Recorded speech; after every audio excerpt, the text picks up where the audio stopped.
Vous écoutez L'Ambition au féminin, épisode 169.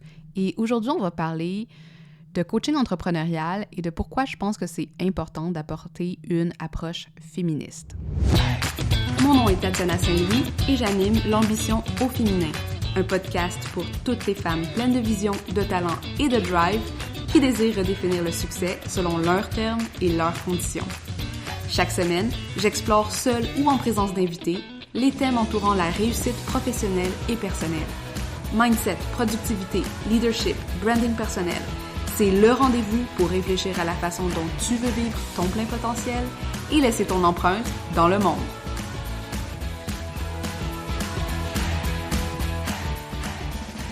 Salut les ambitieuses, j'espère que vous allez bien. Aujourd'hui, on parle d'un sujet qui me tient à cœur parce que depuis quelques mois déjà, j'ai reçu ma certification en coaching féministe avec l'école de Cara Lowenthal, qui est une ancienne avocate litigatrice dans les droits reproductifs aux États-Unis. C'était une postdoc et une enseignante à Harvard et elle a fondé sa compagnie de life coaching avec un cursus féministe parce que justement, il y avait beaucoup de, disons, divergences ou du moins potentiel de blessures qui étaient perpétuées dans plusieurs des industries du coaching. Puis là, on peut penser à certaines industries comme l'image corporelle, la santé, les finances, même au niveau genre de la santé mentale, etc., etc. Et pour moi, ça m'a vraiment beaucoup parlé le fait d'avoir une approche féministe intersectionnelle dans le travail de coaching que je fais parce que, bon, non seulement je travaille avec des femmes et des personnes qui sont souvent dans des situations de pression systémique, mais je pense que c'est important pour tout le monde de comprendre comment on se positionne dans les différentes intersections du pouvoir et surtout quand on a un accès à des personnes qui sont en position de vulnérabilité, comme souvent on va l'être quand on est dans une position de coach. Comment est-ce que je peux créer un espace plus sécuritaire pour mes clients, pour moi-même aussi naturellement, mais aussi pour ne pas perpétuer de l'exploitation ou de l'oppression dans les cercles que je crée moi-même et que je crée pour faire du bien et que par inadvertance, parce que j'ai certaines identités, parce que je suis née dans certaines intersections identitaires, je pourrais être aveugle à ça. Naturellement, je pense pas que je suis tout à fait patte blanche, que j'ai rien à me reprocher ou que c'est même une histoire de se reprocher quoi que ce soit. Hein. On fait toujours du mieux qu'on peut. Mais pour moi, cette réflexion, elle était centrale à la façon dont moi, je voulais avoir un impact à travers les espaces que je créais, les espaces de guérison, parce que c'est vraiment comme ça que je le vois, que je crée des espaces de guérison pour entrepreneurs, pour qu'elles trouvent des façons de mieux vivre avec leurs entreprises. Et pour moi, ben, le féminisme, même si c'est quelque chose qui m'est venu quand même assez tard, je dirais, dans ma vie, là, vers ma fin vingtaine, c'est une lunette à travers laquelle je peux avoir des réflexions beaucoup plus profondes et beaucoup plus alignées avec ma façon de comprendre le monde, de comprendre c'est quoi être une femme qui évolue dans le monde et comment je voulais justement laisser une marque à travers ça. Donc aujourd'hui, je voulais parler de spécifiquement cet aspect-là parce que depuis quelques mois, je m'appelle coach business féministe et je pense que ça va changer bientôt. Je vous en reparlerai dans un autre épisode, mais bref, il y a un gros processus aussi de décolonisation autour de l'industrie du coaching qui est en cours en ce moment. Mais bref, ça, c'est une autre conversation, comme je viens de dire. Et je voulais vous présenter un peu comment je conçois la chose et pourquoi je pense que c'est vraiment important d'ajouter cet aspect à notre réflexion entrepreneuriale, même si vous n'êtes pas coach, même si vous ne vous considérez pas féministe, mais si vous vivez dans une identité qui est présentement dans... En gros, si vous n'êtes pas un homme blanc riche, je pense que ça vaut la peine d'écouter puis de au moins être confronté à cette réflexion parce que je pense que vous allez peut-être commencer à mettre certaines pièces du puzzle ensemble. Du moins, ça a été ça mon cas quand j'ai ouvert ma réflexion entrepreneuriale avec la lunette féministe. J'ai commencé à voir là où certains des enjeux qui émergeaient dans mon entreprise, comment est-ce que je pouvais les adresser quand je le voyais aussi d'une façon un peu plus sociétale, un peu plus globale. Ça a l'air super abstrait comment je vous en parle, mais restez avec moi. Je vais vous guider à travers tout ça. Et ça va peut-être être un petit peu théorique, mais je sais que vous êtes capable de le prendre et que vous êtes des personnes intelligentes et que même si vous ne comprenez pas nécessairement partout là où ça s'en va, ça va cheminer en vous, puis il y a peut-être des choses qu'au fil du temps, vous allez commencer à faire émerger, puis ça, pour moi, c'est ça qui est le plus important. Et spécifiquement, je vais parler aujourd'hui du lien justement avec le marketing, avec le positionnement qui est de là où moi je venais quand j'ai commencé mon entreprise, sachant que, encore une fois, je viens avant ça d'un milieu académique qui est un milieu beaucoup plus axé dans les arts, les lettres et la philosophie. Donc, je pense que c'est intéressant de prendre tout ce bagage-là et de réfléchir autant à un niveau très concret, parce qu'on est des entrepreneurs et on fait des choses avec nos mains, avec nos cerveaux, et aussi systémique, parce que chaque action qu'on pose, on a quand même la responsabilité de l'impact qu'on laisse. Et comme vous savez, mon entreprise s'appelle Aime ta marque. Et une marque, oui, c'est un brand, dans le sens que c'est un terme en marketing, mais une marque, c'est aussi une empreinte. C'est quelque chose qu'on laisse derrière nous. Puis pour moi, quand on crée des marques, quand on crée des empreintes, moi, ce que je veux, c'est qu'on soit le plus intentionnel possible pour que l'empreinte qu'on crée, elle ne laisse pas derrière plus d'exploitation, plus d'oppression, ou justement, si on a des missions qui sont beaucoup plus axées dans le changement social. All right.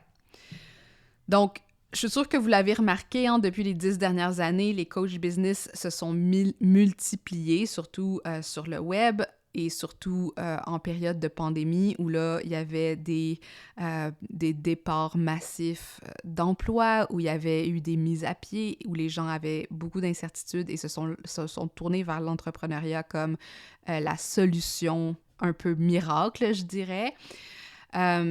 Au point où j'ai l'impression, puis je le dis un peu en blaguant, mais au point où quiconque a réussi à faire quelques centaines de milliers de dollars avec un cours en ligne ou avec un service populaire, voilà qu'ils sont devenus des experts en entrepreneuriat. Et naturellement, cette multiplication des coachs business, multiplication dont j'ai parlé dans plusieurs autres épisodes de podcast en passant, si vous écoutez les plus récents, ça m'a fait beaucoup réfléchir à l'étiquette que je m'appose moi-même, qui est de coach business féministe. Et suite à mes conversations avec mes collègues qui sont des chercheuses, qui sont des mentors, qui sont des spécialistes sur l'entrepreneuriat féminin, je me suis mise moi aussi à réfléchir à comment on peut réellement accompagner les femmes, mais pas que les femmes, là, on va utiliser femmes ici ou personnes qui s'identifient comme femmes dans leurs projets entrepreneuriaux. Et au fil des discussions, une chose qui est revenue un peu unanimement, c'est l'importance de travailler l'être en parallèle de l'entreprise et de ses stratégies. Puis ça, vous le savez, c'est quelque chose qui est vraiment fondamental à ce que j'enseigne, c'est que oui, il y a les stratégies marketing, oui, il y a les réseaux sociaux, oui, il y a la création d'offres, oui, il y a la tech, mais à travers tout ça aussi, il y a l'humain, il y a les humains avec qui on interagit, il y a les relations qu'on crée à travers tout ça. Et à ce niveau-là, il y a très peu, selon moi, de programmes, de contenus, de cours, peu importe, qui vont vraiment adresser le savoir-être. Donc ici, on parle de l'importance de travailler l'être en parallèle de l'entreprise, de ses stratégies et de ses outils. Et c'est là que, pour moi, il y a une convergence entre les concepts d'identité, qui sont, eux, liés bien souvent à des traumas. Et, enfin, au fameux savoir-être entrepreneurial et comment il va évoluer par rapport à ça. Donc, adopter l'identité d'entrepreneuse, de leader ou de CEO, c'est pas quelque chose qu'on fait en claquant des doigts parce qu'on s'est réveillé un matin avec une idée d'entreprise. Moi, ça m'a pris énormément de temps avant de me considérer moi-même une entrepreneur. Je pensais que j'avais juste un blog, j'étais blogueuse, créatrice de contenu, consultante, blablabla, jusqu'à ce qu'un jour je fasse comme, OK, genre, je pense que j'ai maturé dans mon rôle d'entrepreneur. Et ensuite, il y a eu une évolution qui m'a permis de maturer dans un rôle de leader, de CEO, même si on s'entend, si on ouvre le dictionnaire, écrit par des hommes blancs bien souvent, peut-être qu'on va pas se reconnaître dans ces définitions-là, mais le travail d'appropriation de ces identités, ben c'est ça, c'est quelque chose qui prend du temps. Donc, comme tout changement identitaire, c'est un chemin de transformation. Malheureusement, parce qu'historiquement, l'entrepreneuriat féminin n'était pas aussi encouragé et valorisé qu'il l'est aujourd'hui, on fait trop souvent ce chemin de transformation identitaire seul, sous pression et à l'aveuglette. Et qu'est-ce qui arrive quand on est seul et qu'on est sous pression et qu'en plus, on entre dans des identités qu'on ne connaît pas parce qu'on n'a pas eu beaucoup de représentations ou beaucoup d'exemples autour de nous pour nous montrer qu'est-ce que c'est de devenir un leader, qu'est-ce que c'est de devenir une CEO ou une entrepreneuse, on va se confronter invariablement à nos résistances et à nos limitations. Puis c'est pas de notre faute, c'est juste comme si j'ai jamais vu c'était quoi, par exemple, un couple heureux et uni qui avait des enfants en santé, je vais répéter ce que j'ai vu parce que, tu sais, j'ai beau avoir de l'imagination, j'ai pas eu de modèle. Donc c'est un peu ce qui arrive, hein? On va se confronter à nos résistances, on va se confronter à nos limitations, puis bien souvent, on va pas savoir exactement comment les dépasser ou quoi faire avec ça. Donc, quand on est une femme en situation d'oppression systémique, hein, une femme ou une personne en situation d'oppression systémique, puis qu'est-ce que je veux dire par là? C'est n'importe qui ne fait pas partie de l'identité dominante. Ces limites-là, ces résistances-là sont plus souvent qu'autrement liées à nos traumatismes ou traumas avec un grand T, T majuscule, trauma T majuscule ou trauma petit t, T minuscule, qu'il soit personnel ou intergénérationnel. Quand j'utilise le T majuscule ou le T minuscule, c'est juste pour dire que c'est pas nécessairement hiérarchiser les traumas, mais c'est sûr qu'il y a des traumas qui sont des traumatismes qui sont vraiment considérés, bon, un traumatisme d'avoir vécu une guerre ou une famine versus le traumatisme de s'être fait ridiculiser dans la cour d'école. Ils sont deux traumatismes qui ont laissé des empreintes dans la personne qui les a vécus, mais c'est sûr que, bon, un traumatisme de guerre, on va plutôt parler de grand T versus petit t pour l'autre, sans pourtant invalider leur réalité. Et ces traumas-là, ben c'est ça, ils peuvent être personnels ou ils peuvent être intergénérationnels, c'est-à-dire qu'on va les hériter de nos familles, des personnes qui sont venues avant nous, qui nous ont élevés ou de la culture même dans laquelle on évolue. De ce fait, parce qu'on n'a pas les mots ou les outils pour reconnaître, nommer et travailler avec ces traumas, on va perpétuer des modèles oppressifs avec ou dans nos entreprises. Et c'est quelque chose dont je parle un peu plus en détail dans mon épisode sur les archétypes traumatiques qui inhibent notre parcours entrepreneurial, donc je ne vais pas rentrer spécifiquement sur le mécanisme de tout ça, mais vous pouvez aller écouter cet épisode-là. J'ai mis le lien dans les notes de cet épisode. Et donc, les modèles oppressifs dans nos entreprises vont se décliner notamment dans nos modèles d'affaires, notre pricing, notre façon d'approcher les risques, et les investissements, les cadres qu'on va mettre autour de notre disponibilité, notre capacité, notre productivité et bien entendu notre marketing et la valorisation de notre entreprise. Hein, si on vient d'une famille qui a vécu de la pauvreté pendant des générations et que là, soudainement, on commence à vendre des services en ligne, il est fort probable qu'on ait quelque chose autour de l'argent ou autour de demander de l'argent ou autour de demander beaucoup d'argent ou même recevoir de l'argent qui pourrait être problématique parce que justement, dans nos traumatismes intergénérationnels, ben, il y a quelque chose de vraiment établi autour de l'argent. Donc ça, c'est un exemple où, en tant que femme, bien souvent, on va hériter de traumatismes autour de la visibilité, de ne pas vouloir être vue, de ne pas vouloir parler plus fort que les autres, etc., ce qui est souvent un frein dans notre marketing. Donc, comment est-ce qu'on sort de nos schémas entrepreneuriaux oppressifs?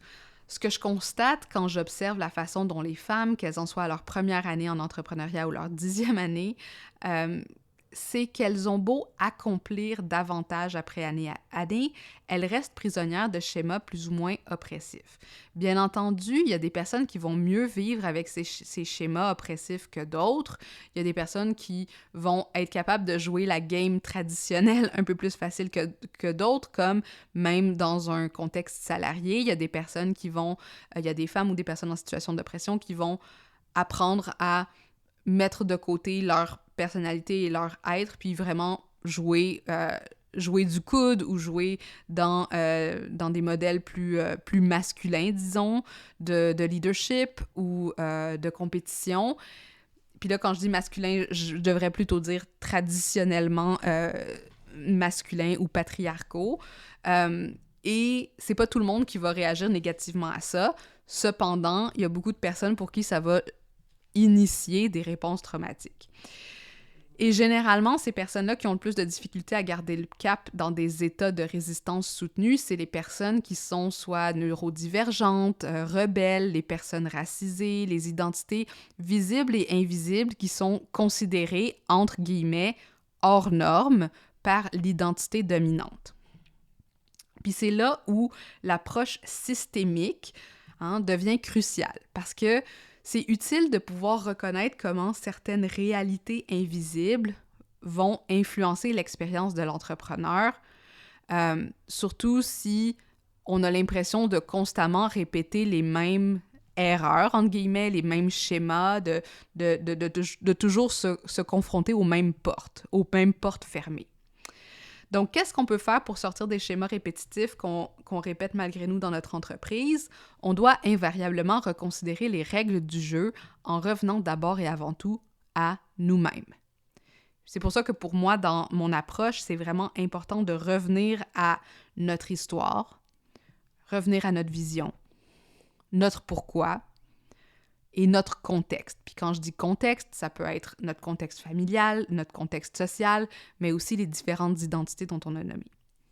Puis dans le langage business, toutes ces affaires-là, histoire, vision, pourquoi et contexte, c'est ce qu'on appelle notre positionnement. Et là, c'est là qu'on va commencer à faire le lien justement entre cette réalité d'oppression systémique et ces identités qui nous mettent dans certaines situations traumatiques, et le marketing, le positionnement et l'entrepreneuriat. Donc, le positionnement, à mon avis, est au cœur du coaching business féministe. Parce que trop souvent, ce qu'on fait, c'est qu'on va considérer le positionnement comme quelque chose qu'on fait à nos débuts. Quelque chose que on détermine quand on fait notre plan d'affaires, puis après ça, on l'oublie, puis c'est là si jamais on doit faire une demande de subvention. Puis après ça, c'est intégré, puis tu sais, la vie va bien, puis on vend nos services pour les 10-20 prochaines années. Mais c'est pas exactement comme ça que ça se passe, mais bon, ça c'est, encore une fois, c'est une autre histoire. On va pas parler de combien de fois faut réfléchir à son positionnement et tout ça. L'affaire, c'est que au-delà de l'exercice stratégique purement commercial que nous invite à faire la réflexion sur le positionnement, cette réflexion-là, elle nous permet aussi de faire ressortir la matière brute, ou j'aime ça aussi appeler le carré de sable, avec lequel on joue. Ce carré de sable, c'est lui qui va déterminer les résultats possibles auxquels on peut aspirer avec notre entreprise. Puis quand je dis les résultats possibles, ça veut dire que notre positionnement, il va déterminer, par exemple, est-ce qu'on va vendre des prix high ticket ou on va vendre low ticket? Est-ce qu'on va travailler dans le volume ou est-ce qu'on va travailler dans l'intimité? Est-ce qu'on va viser une certaine industrie ou on va y aller plus généraliste? C'est le carré de sable. Le positionnement va déterminer ce carré de sable-là. C'est donc un travail fondamental parce qu'il définit notre champ des possibles. Et donc, quand on arrive à un cul-de-sac avec notre entreprise, cul-de-sac qui peut être un épuisement, le manque de résultats, un ratio effort-bénéfice disproportionné, la perte de motivation, de l'essoufflement, de la confusion, du désalignement, etc., c'est vers ce travail qu'il faut se tourner, selon moi.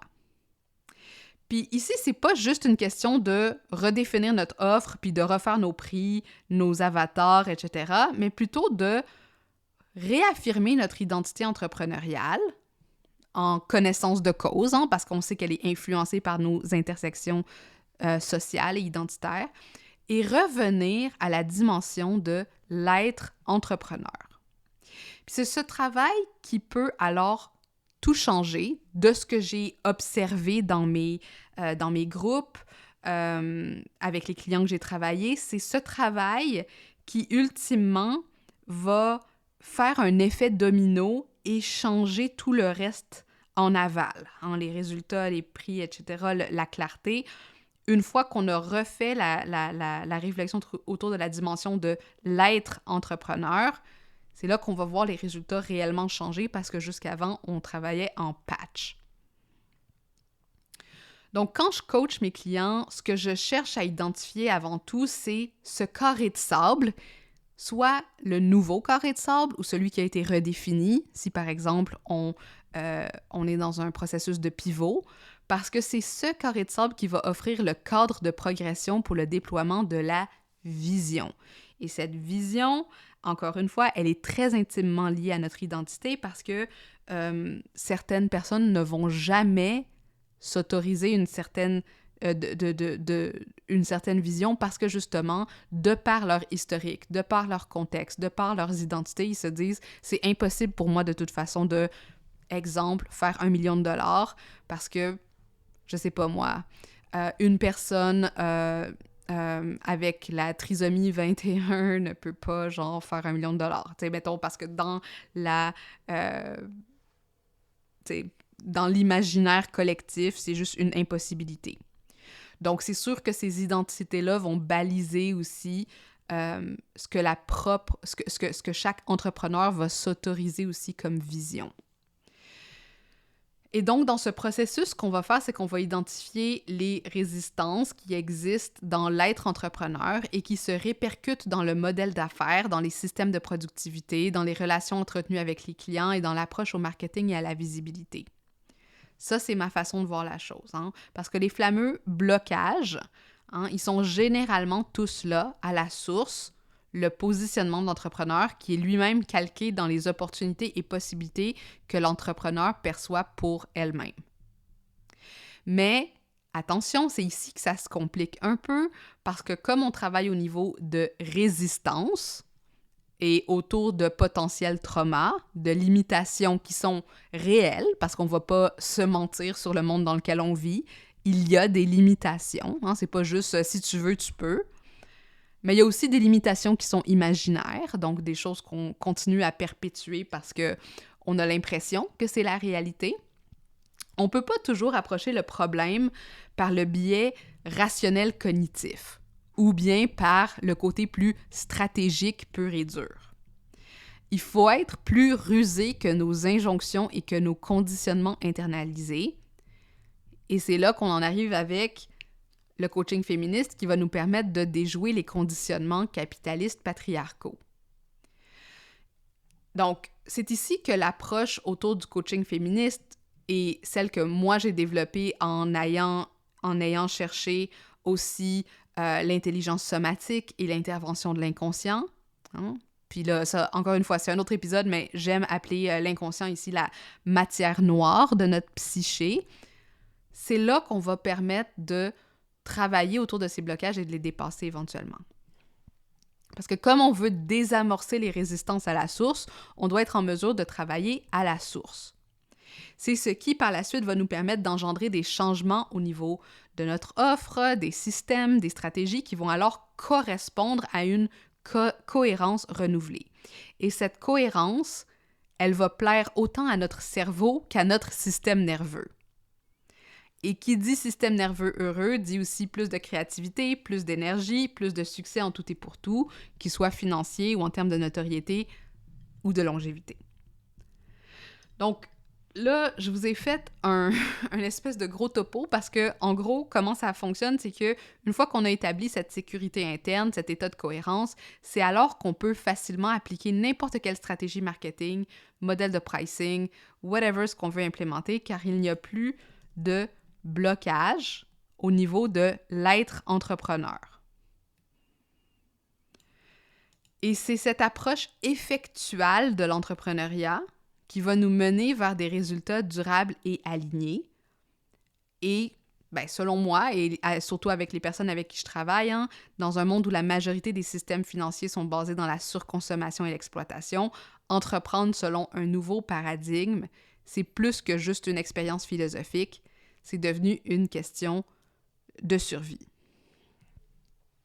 Donc voilà, encore une fois, c'est un peu théorique comme je vous le présente, mais je voulais prendre le temps de vous établir comment toutes ces parties-là fonctionnent ensemble. Pourquoi est-ce que je trouve que c'est important qu'on ait un aspect conscientisé au trauma? Pourquoi je trouve que c'est important qu'on ait une grille de lecture féministe? Pourquoi je trouve que c'est important qu'on comprenne le lien entre la visibilité, le marketing, le positionnement et toutes ces choses-là, et pourquoi c'est important qu'on en revienne avec les histoires personnelles, la vision des entrepreneurs. Tu sais, comment est-ce que toutes ces pièces-là travaillent ensemble pour qu'on puisse approcher le coaching ou l'accompagnement entrepreneurial d'un point de vue holistique qui ne va pas laisser de côté la personne, qui ne va pas laisser de côté l'être et qui va nous permettre d'intervenir d'une façon